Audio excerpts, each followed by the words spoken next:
I'm having trouble positioning my camera so it's easy to see, but hopefully you can tell what's going on.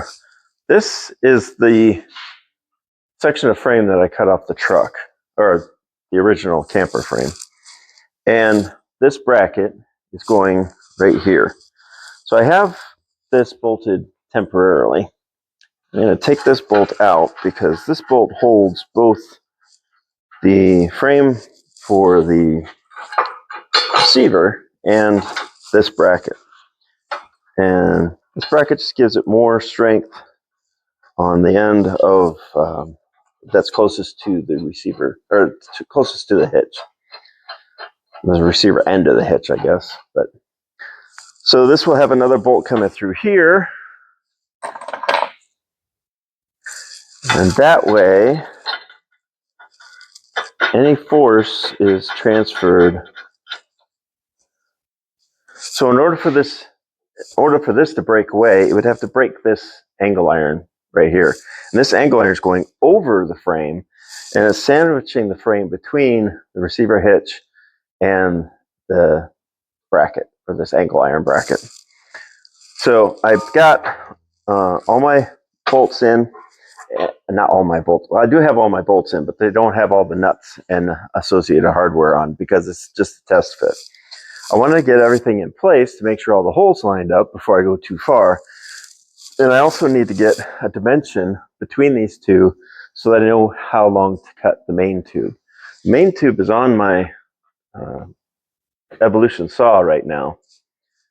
And so once I get the dimension, I'll be able to final cut that tube, and then when my generator gets here, I can weld it back in.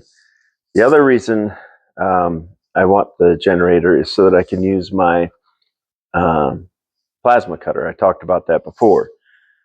I cut the main tube off these brackets, or off the, I don't know what you would call them, mounting sides for the receiver hitch using my Sawzall. Originally, I didn't want to do that. Originally, I wanted to use the plasma cutter. The plasma cutter uses electricity to create a super hot plasma that cuts through the metal, and then you have compressed air through an air compressor that's blowing the hot metal, or the molten metal, out of the cut. So it cuts fast, cuts clean, and you can get fairly close to edges. Sawzall, you can't. You can see I have about an inch of steel here. That's because the Sawzall has a support foot on the end, and it keeps you from getting close to things like this. When you have a wall or an obstacle, it keeps you from getting close. So at this point, what I'll do is I'll take a flap wheel with my grinder and I'll clean the paint off of this area. It's got to be cleaned anyway. Eventually, I got to grind this weld off, but I'll clean the paint off of it, and then when I get the generator and I get the welder going, I can use the plasma cutter and I can cut right along here, and that will leave me less to grind. Technically, I could grind this all off, but it would take a while to grind an inch of steel off. This is 3/16 thick tubing, so it would take a while. I don't want to grind that much. Not that much fun.